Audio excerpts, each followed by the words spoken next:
दोस्तों, अगले 48 घंटे दुनिया के लिए बेहद टेंशन भरे होने जा रहे हैं। अमेरिका के कई जंगी जहाज ईरान के समंदर के बिल्कुल करीब होंगे और 500 से ज़्यादा फाइटर जेट जॉर्डन, साइप्रस और कई मध्य एशिया के मुल्कों के बेस पर पोजीशन लेंगे। और इन्हीं 48 घंटों में ट्रंप को तय करना है कि वो ईरान पर हमला करेंगे या नहीं करेंगे। और अगर ये हमला होता है तो दुनिया के सामने एक बड़ी जंग शुरू हो सकती है, क्योंकि ईरान ने आज ऐलान किया है कि वो अमेरिका का मुंह तोड़ जवाब देगा। पूरी तरह से ईरान भी तैयार है। अब दोस्तों, मध्य एशिया, मिडिल ईस्ट में माहौल इसलिए गर्म हो रहा है क्योंकि ट्रंप ईरान की चारों तरफ से किलेबंदी करते चले जा रहे हैं। अमेरिका का जो सबसे खौफनाक जहाज है, एयरक्राफ्ट कैरियर है, जंगी जहाज USS अब्राहम लिंकन, अब ये ईरान के समंदर, ईरान के तट से कुछ ही घंटे की दूरी पर है। और हो सकता है कि 25 जनवरी की शाम आते आते ये जहाज एकदम करीब पहुंच जाए। और यही नहीं, एक और aircraft carrier USS George Bush, ये भी मिडिल ईस्ट यानी ईरान की तरफ रुख कर रहा है, रवाना हो चुका है।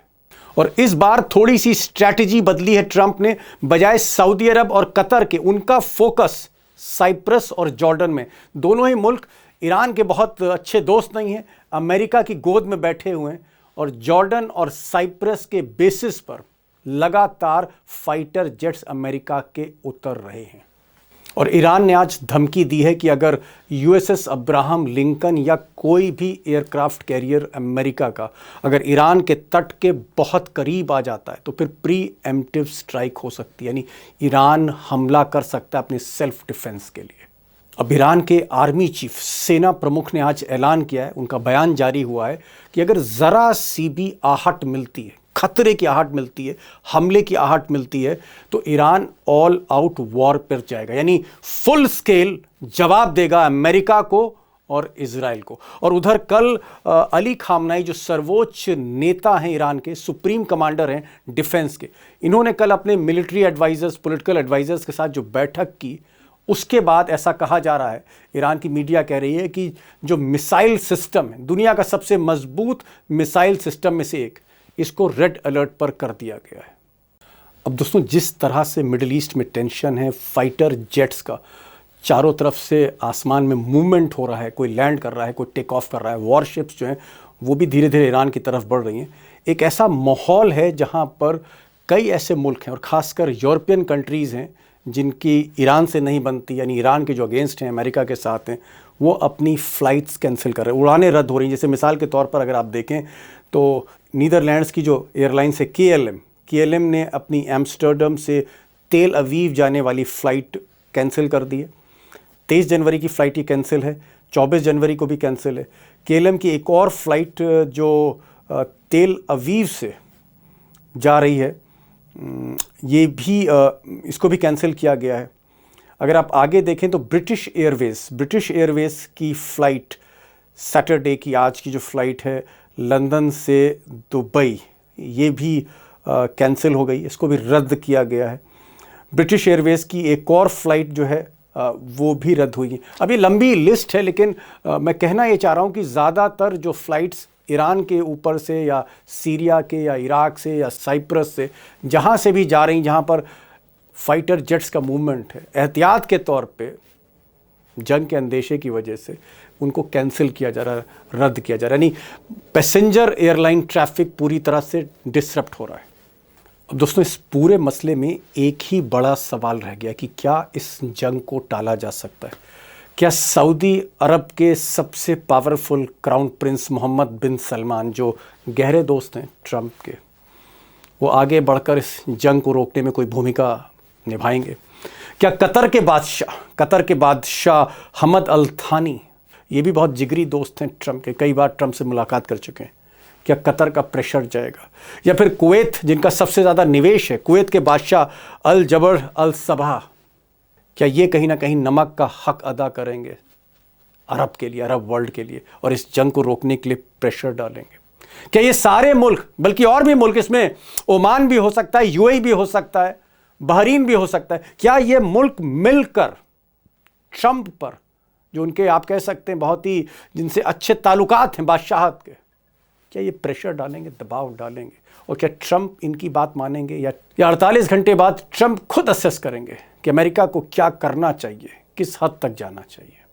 अब दोस्तों, होना तो ये चाहिए कि जंग हर कीमत पर टल जाए, क्योंकि हर जंग की कोई ना कोई कीमत होती है, ऐसी कीमत जिसको चुकाना सबको पड़ता है। और मिडिल ईस्ट की आंच हिंदुस्तान पर ज़रूर आएगी। हालांकि हिंदुस्तान ने कल यूनाइटेड नेशंस में जो वोटिंग हुई, ईरान का साथ दिया है और ईरान के साथ हिंदुस्तान के संबंध हमेशा अच्छे रहे, लेकिन फिर भी डिसाइड ट्रंप को करना है। सिर्फ एक सवाल मन में ये उभरता है कि ट्रंप वाकई जंग लड़ने जा रहे हैं या एक डीलर की तरह वो धमकी दे रहे हैं, उनके जहन में कुछ और चीज़ें चल रही हैं।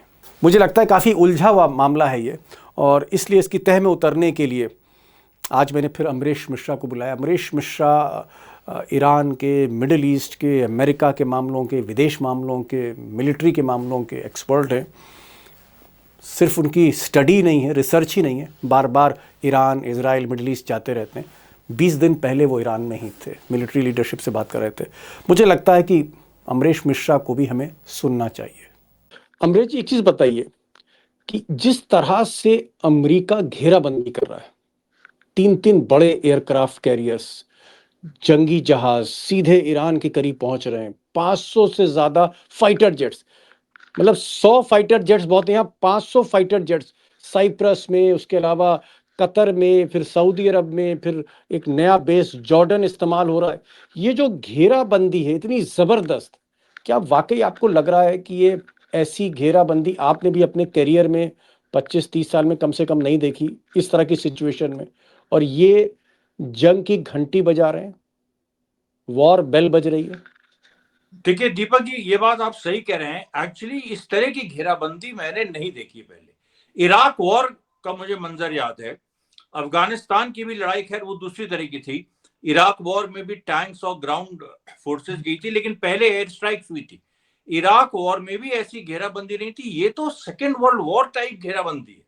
और इसमें आप देखिए तो जो 400 करीब 500 जो एयरक्राफ्ट हैं, उसमें 418 फाइटर जेट्स हैं, बाकी सब ट्रांसपोर्ट प्लेन्स हैं। और उसके अलावा आप सोचिए कि 5.7 मिलियन पाउंड्स के पूरे रिफ्यूलिंग का वहां पर इंतजाम है। फिर कम से कम 19 से 24 स्ट्रेटो टैंकर्स है, यानी वो जो 418 जेट्स हैं उनको जमीन पे उतरने की जरूरत नहीं है, वो हवा में रह सकते हैं। वो बॉम्बिंग करके, बिल्कुल रिफ्यूलिंग के लिए बॉम्बिंग करके वो वापस जा सकते हैं। अच्छा, ये तो एक चीज हो गई। उसके अलावा जो मल्टीपल लॉन्चर्स जो जॉर्डन में है, यानी जो ग्राउंड से सरफेस टू सरफेस मिसाइल दाग सकते हैं, वो इजराइल को जिम्मा दिया गया है। और इजराइल ने वहां पर अपने बॉर्डर्स पे, और कुछ जॉर्डन में भी खुफिया तरीके से, और कुछ यूएई में भी, क्योंकि यूएई में इजराइल को एंट्री है, यूएई में भी कुछ सीक्रेट बेसेस हैं जहां से surface to surface missile Israel मारेगा और उधर एयर से यूएसए मारेगा। सोचिए आप। और वो ईगल F-15 जेट्स हैं, वो ईरान के रडार को भी कंफ्यूज कर सकते हैं। उनके रडार को कंफ्यूज, वो कैपेबिलिटी है उनमें।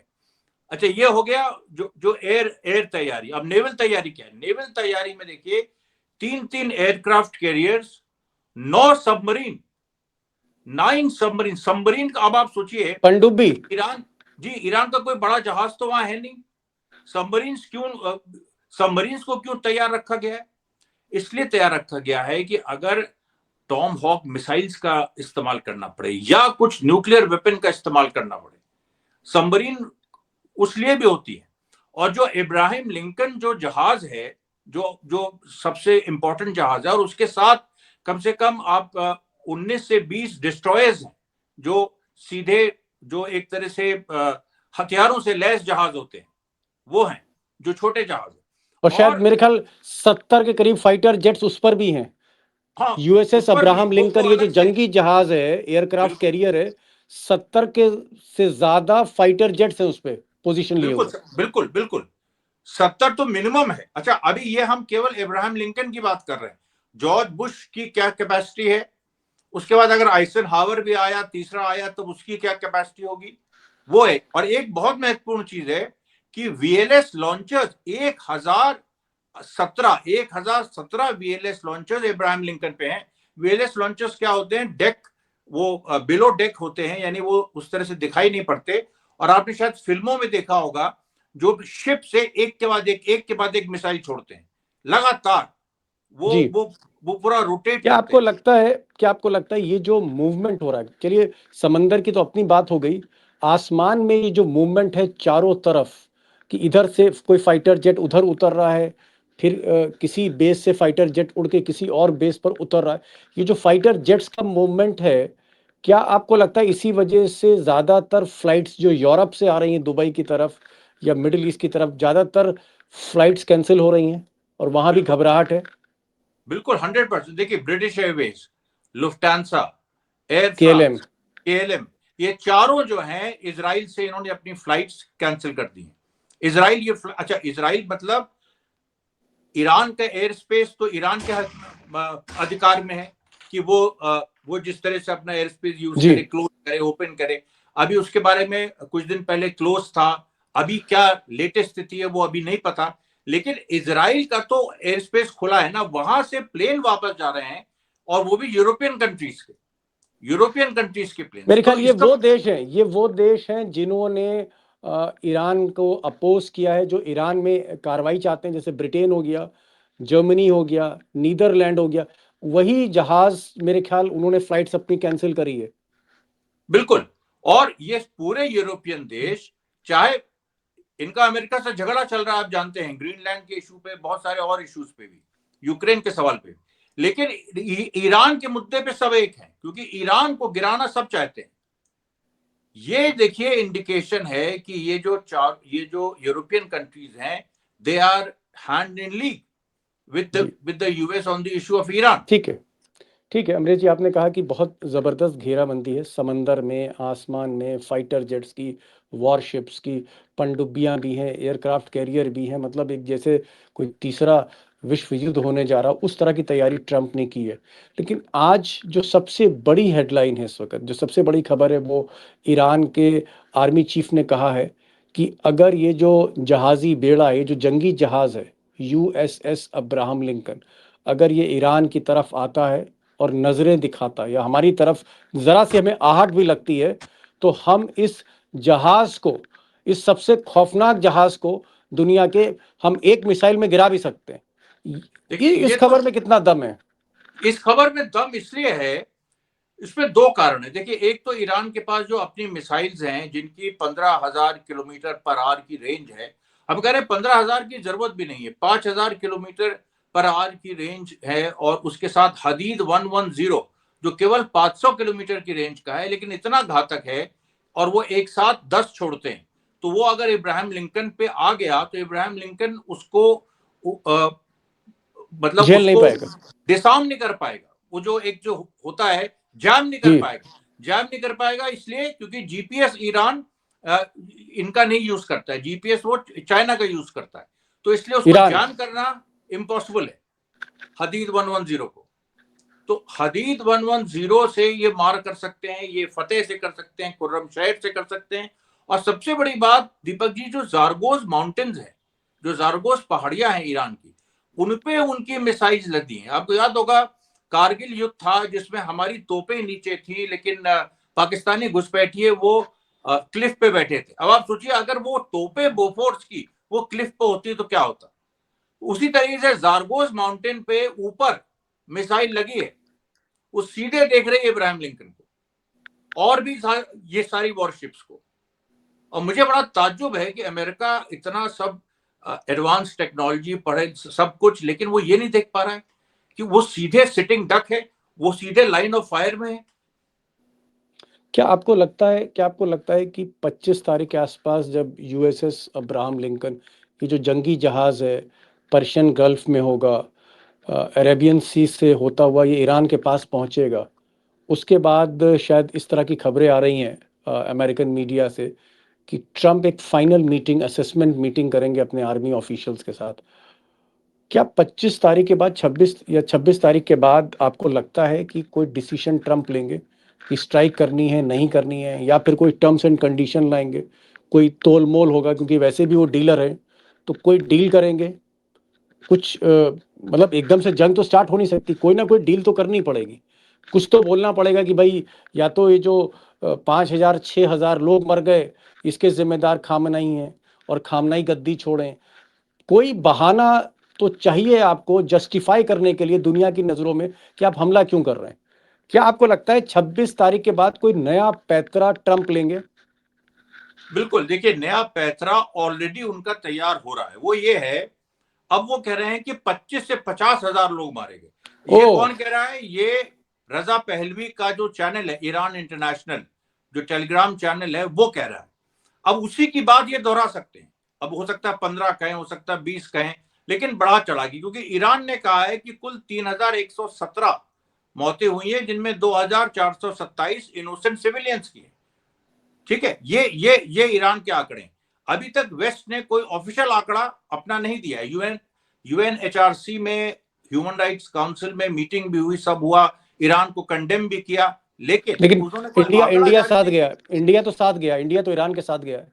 हाँ, इंडिया ईरान इंडिया ईरान के साथ गया, लेकिन मैं कह जी, रहा हूँ ईरान को यूएनएचआरसी में भी कंडेम किया, लेकिन आंकड़ा नहीं दिया। अब उस आंकड़े पे ट्रंप खेलेंगे। मान लीजिए वो कल कहते हैं कि 15, हमारे पास खबर है 15,000, वो कुछ भी कह सकते, 15,000 लोग मारे गए, 20,000 लोग मारे गए, हम ये नहीं देख सकते, ये हमने मना किया था, ये सब मत करो, लेकिन देखो ये हो गया। अब उसके बाद वो स्ट्राइक तो कर सकते, स्ट्राइक करने का एक उनके पास रीजन वो अपना पैदा जस्टिफिकेशन। कर ले। और जहां तक जी, नेगोशिएशंस की बात है, तो नेगोशिएशन में उनको कोई मिल नहीं रहा है। ईरान, यही देखिए आपसे जो पहले बातें हुई थी, जो पॉलिटिकल बात है, नेगोशिएशंस के लिए वेनेजुला में उनको मिल गया था, उनको इराक में मिल गया था, उनको अफगानिस्तान में मिल गया था, हर जगह उनको लोग मिले। लेकिन मैं फिर कह रहा हूं, जो बात कही थी कि ये जो मुस्लिम आइडियोलॉजी है, जो करबला की आइडियोलॉजी है, इसमें कोई ये दीन धर्म की बात आ जाती है, ये दीन धर्म की बात आ जाती है, इसमें कोई कहीं भी ये नहीं कह सकता है कि हम इसके साथ नहीं है, या हम जो धर्म गुरु हैं, राजनीतिक गुरु हैं, उनके खिलाफ है। ये कोई कह नहीं सकता। अगर कोई कहेगा तो फिर वो आइसोलेट हो जाएगा, ओके। पॉलिटिकली वो खत्म हो जाएगा।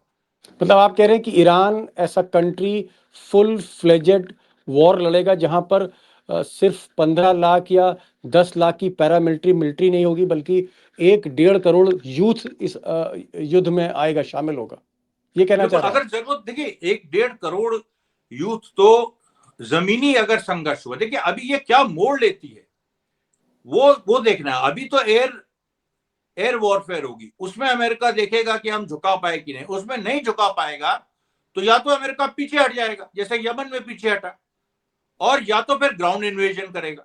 ग्राउंड इन्वेजन के पहले इसराइल को खत्म भी कर सकता है ईरान। ईरान। इसराइल तो देखिए निशाने पे, Israel is a sitting duck again. वो सीधे आप देख लीजिए, जारगोस माउंटेन से सीधे अगर आप इसराइल मारिए तो कितना, उसकी जो रेंज है उसमें आपका 700-800 किलोमीटर प्रति घंटे की मिसाइल भी मतलब काफी आप होती कह रहे हैं कि हजारों मिसाइलें, ईरान की जो हजारों मिसाइलें हैं उसकी जद में इसराइल की हर असेट, हर स्ट्रेटेजिक टाउन, हर इमारत, हर इम्पोर्टेंट इंस्टॉलमेंट है, आप ये कहना चाह रहे हैं? है। बिल्कुल, वो हाइफा से लेके तेल अवीव तक और नजीब डेजर्ट तक, यहाँ तक कि क्या दिमोना, जो इसराइल की न्यूक्लियर जहां पर फैसिलिटी है दिमोना, वो भी निशाने पर है। वो भी निशाने पर? ठीक, एक जंग का जैसा माहौल है, बड़ा मतलब खौफनाक मंजर खींच दिया भाई अमरीश जी ने। ये बताइए कि क्या ऐसा हो सकता है, अमरीश जी आपने तो बड़ा दिल दहलाने वाली बातें कर दी, सब बता के, क्या ऐसा कुछ हो सकता है, क्योंकि मैं तो युद्ध के खिलाफ ही रहता हूँ हमेशा, इस युद्ध को क्या टाला जा सकता है? मान लीजिए भाई सऊदी अरब है, कतर है, या फिर ओमान है, या फिर कुवैत है, इस तरह के जो मुल्क हैं जहाँ पर जो इस्लामिक स्टेट्स हैं और पावरफुल हैं, अमेरिका के अच्छे दोस्त हैं, अगर ये बादशाह यहाँ, इन मुल्कों के बादशाह, खासकर सऊदी अरब के क्राउन प्रिंस, एक बहुत बड़ी शख्सियत हैं मोहम्मद बिन सलमान, अगर क्राउन प्रिंस चाह जाए सऊदी अरब के, या फिर कतर चाह जाए, अल्थानी फैमिली जो है, क्या ये जंग को रोक सकते हैं? कुछ प्रेशर डाल के ट्रंप की, भाई मत करिए, ये कत्लो गारत मत करिए, आप खून की नदियां मत बहाइए इस तरह से, क्योंकि जब ये जंग शुरू होगी तो इसकी कोई इंतहा तो है नहीं। क्या ये जंग रुक सकती है? मैं इसमें ज्यादा इंटरेस्टेड हूँ। देखिए, अगर ये रुकेगी तो ये ट्रंप रोकेंगे। खुद उनका असेसमेंट जब ये होगा कि अमेरिका पहले दौर में ही नहीं जीत पाए, क्योंकि देखिए ट्रंप का माइंडसेट ये है, लंबी लंबी जंग वो नहीं चाहते। वो ये चाहते हैं वेनेजुएला टाइप ऑपरेशन हो, या इवन इराक जैसा, क्योंकि इराक की आलोचना करते हैं ट्रंप, कहते हैं बहुत लंबा खींच गया। अफगानिस्तान की आलोचना करते हैं, कहते हैं हम होते तो चुटकी में सुलझा देते। तो उनको क्या चाहिए? उनको चाहिए शार्प, डिसाइसिव, शॉर्ट वॉर, ये उनको चाहिए। अगर उनको ये लग गया कि ये उनको नहीं मिल रही और Iran is denying him the victory he wants, then he will withdraw. उसके तब वो पीछे हटेंगे। और ये ट्रंप खुद ही करेंगे, ये एमबीएस की नहीं सुनेंगे, अल-थानी की नहीं सुनेंगे, अर्दोगन की नहीं सुनेंगे, सीसी की नहीं सुनेंगे। टर्की है, सऊदी अरब है, कुवैत है, कतर है, जितने भी बादशाह यहाँ पर हैं टर्की को छोड़ के, सबसे अच्छी दोस्ती है, लेकिन सुनेंगे नहीं। अमरीश भाई कह रहे हैं कि ट्रंप किसी भी सऊदी अरब के क्राउन प्रिंस या कतर के प्रिंस या बादशाह की बिल्कुल नहीं सुनेंगे। ट्रंप ये देखेंगे कि क्या ये जंग कहीं फंस तो नहीं रही है, कहीं ऐसा तो नहीं है कि ईरान जो है वो बदले में ज़्यादा डैमेज इसराइल को कर रहा है, कहीं इसराइल को बचाना तो मुश्किल नहीं। तो ट्रंप तोल मोल करेंगे कि कितना नुकसान हो सकता है, ये इस जंग की कीमत अमेरिका को क्या चुकानी पड़ सकती है। वो एक पैरामीटर है, वो एक पैमाना दोस्तों है जहां ट्रंप एक फुल स्टॉप लगा सकते हैं या कॉमा लगा सकते हैं। ये ट्रंप को ही डिसाइड करना होगा। एक चीज और मैं पूछना चाह रहा हूँ, क्या आपको लगता है कि अभी 26-27 जनवरी तक ये जो मिलिट्री पूरी चारों तरफ से घेराबंदी कर रही है, अभी ये सब पोजीशंस लेंगे और ईरान के लिए समझदारी है कि वो पहला अटैक ना करे, क्योंकि फिर तो अमेरिका के पास जस्टिफिकेशन के सारे कारण हैं। देखिए, अभी ऑलरेडी ईरान के पास प्रीएम्प्टिव स्ट्राइक का एक जस्टिफिकेशन है। कोई भी कंट्री जिसके बॉर्डर पे इतना बड़ा बिल्डअप हो, और ये सोच लीजिए आप भारत पाकिस्तान में कई बार देख चुके हैं, कई बार इस तरह के मोबिलाइजेशन दोनों तरफ से हुए हैं और फिर पीछे हटे हैं लोग। लेकिन यहां पर एक ये तो बात आ गई है ना कि इतना बड़ा जमावड़ा, इजराइल का खतरा, ईरान के घर के बाहर, आपके घर के बाहर, तो आप तो एक प्रिवेंटिव स्ट्राइक तो करना आपका बनता है ना, आपका हक बनता है। और कोई भी इंटरनेशनल लॉ अगर ईमानदारी से देखा जाए तो इस बात की इजाजत देता है, यूएनओ इजाजत देता है कि आप एक डिफेंसिव स्ट्राइक कर सकते हैं। तो इसका मतलब यह है कि डिफेंस का मतलब केवल ये नहीं होता कि आप पे हमला पहले हो, उसका मतलब ये भी होता है कि आप प्रीएम्प्ट करें। आप देख रहे हैं कि सामने से बस शुरू होने वाला है तो आप मार दें। आपको लगता है ईरान ये गलती करेगा, या मतलब खामनेई बहुत कूल माइंड है, बहुत ही उम्रदराज भी हैं, सोच समझ के चलते हैं, शतरंज की तरह चाल चलते हैं वो, बहुत पेशेंस के साथ। क्या खामनेई इस तरह की गलती कर जाएंगे कि वो पहला तीर वहां से निकलेगा उनके तरकश से और मौका मिलेगा ट्रंप को? देखिए, जहां तक इमाम खामनेई की बात है, वो ऐसी गलती नहीं करेंगे, क्योंकि वो आप सही कह रहे हैं, शतरंज की तरह वो चीजों को देखते हैं, उनका ठंडा दिमाग है। खुद वो मैदान में जाके गोली भी चला चुके हैं इराक वॉर में, और वो थिंकर भी हैं, पढ़े लिखे हैं, उन्होंने कई बार प्रूफ किया है। जिस तरह से उन्होंने बड़े बड़े जो वॉर एनालिस्ट हैं या जो पॉलिटिकल एनालिस्ट हैं दुनिया के, उनका अध्ययन है उनके पास। लेकिन यहाँ पर बात क्या है? यहाँ पर बात यह है कि अगर मान लीजिए एक प्रीएम्प्टिव ये भी होता है कि उनको लगा कि इब्राहिम लिंकन आ गया और इब्राहिम लिंकन ने टेस्ट फायरिंग शुरू कर दी। अब टेस्ट फायरिंग के जवाब में ईरान ने अगर किया हमला और एक जवाब दिया और उसने इजराइल पे सीधे मार दिया पहला, उससे क्या होगा? अरब दुनिया में तो समर्थन मिल जाएगा ईरान को। और ईरान इस समय आप सोचिए किस माइंडसेट में, रशिया चाइना उसके साथ है, उसको अरब देश से मतलब है, उसको यूएनओ से भी, जैसे ट्रंप को यूएनओ से नहीं मतलब है, वैसे ही ईरान भी ये जानता है कि यूनाइटेड नेशन से मतलब नहीं। हाँ, मतलब अब ये संस्था अब जब ट्रंप ने बेकार हो, इसके कोई मायने नहीं रहे यूनाइटेड इसका नेशन कोई से। मायने नहीं रहे, तो उनको चिंता अरब देशों की, अरब जनता की है। अरब जनता के खिलाफ नहीं जाना चाहिए कोई माहौल ईरान की तरफ से, वो नहीं जाएगा, वो ध्यान में रहेंगे। क्योंकि अगर उन्होंने प्रिएंटिव स्ट्राइक की तो अरब जनता, मेरा असेसमेंट है कि वो इनके साथ होगी। ये सोच है। सारी सारी अरब जनता जो है, चाहे वो सऊदी अरब हो, बादशाह भले ही साथ हो या ना हो, बादशाह भले ही ट्रम्प के कदमों में हो, लेकिन वहाँ का अवाम, वहाँ की जनता, चाहे सऊदी अरब हो, चाहे कुवैत हो, चाहे बहरीन हो, चाहे यूनाइटेड अरब एमिरेट्स हो, चाहे ओमान हो, और चाहे कतर हो, ये जो मुल्क हैं, इनकी जनता, इनका अवाम, वो ईरान के साथ है, अमेरिका के साथ नहीं। ये भी एक प्लस पॉइंट है जिसको खामनाई समझ रहे हैं। लेकिन ये कह रहे हैं कि खामनाई चाहे जंग हो और चाहे वहाँ की सियासत, शतरंज के मोहरे बिछा के खेलते हैं, बहुत ठंडे दिमाग से काम लेते हैं, एक जंग खुद लड़ चुके हैं, इसलिए वो ऐसी गलती तो फिलहाल नहीं करेंगे, लेकिन ट्रंप को भी मौका नहीं देंगे चढ़ाई करने का। लेकिन एक बात जो मेरी समझ में आ रही, बहुत सही कहा, कि आप किसी के घर के सामने तोप खड़ी कर दो, बंदूकें लगा दो, तो उसका हक बनता है प्रिएम्प्टिव स्ट्राइक करने का। जिस तरह से ईरान पर एक मिलिट्री बिल्डअप हो रहा है चारों तरफ से, बड़े बड़े एयरक्राफ्ट कैरियर्स खड़े किए जा रहे हैं, समंदर के बड़े बड़े जहाज, सबमरीन्स, पनडुब्बी, उधर आसमान पे फाइटर जेट्स, ये सारी जो घेराबंदी है, हो सकता है कि खामनई उस पर कहीं ना कहीं आपा खो दें और पहले स्ट्राइक कर दें। ये भी गलत है और उनको हक है। बहरहाल क्या होने जा रहा है, एक चीज़ मैं बताऊं, कि जिस तरह का सैनिक बिल्टअप है, जिस तरह से घेराबंदी हो रही है चारों तरफ से, ऐसा लगता है कि जंग के आसार बहुत ही करीब है, जंग एकदम मुहाने पे खड़ी हुई है। हालांकि हम लोग की जो प्रार्थना ईश्वर से होनी चाहिए कि इस तरह का युद्ध संग्राम ना हो, क्योंकि अल्टीमेटली जान इंसान की ही जाती है, और जान तो जाती है ऐसी बड़ी जंग में, बेशुमार जाती हैं। बहुत बहुत शुक्रिया अमरीश भाई, और मैं तो कहूँगा कि 26 तारीख, 27 तारीख, 2-3 दिन और इसको देखते हैं कि कितना बिल्डअप है, क्योंकि अभी ये जो जहाज़ी बेड़े हैं, ये आगे बढ़ रहे हैं, 500-500 फाइटर जेट खड़े हैं, सर पे एकदम खड़े हुए हैं। ऐसा कभी दुनिया में हुआ नहीं हाल फिलहाल में। तो इसका मतलब क्या है, क्या ट्रम्प डरा रहे हैं, धमकी दे रहे हैं, एक जिस तरह से वो व्हीलर डीलर हैं, या वाकई वो जंग लड़ना चाहते हैं? Let's see what happens. Amrish भाई बहुत बहुत शुक्रिया, इस प्रोग्राम में आप आए। Thank you so much, thank you so much for joining this programme.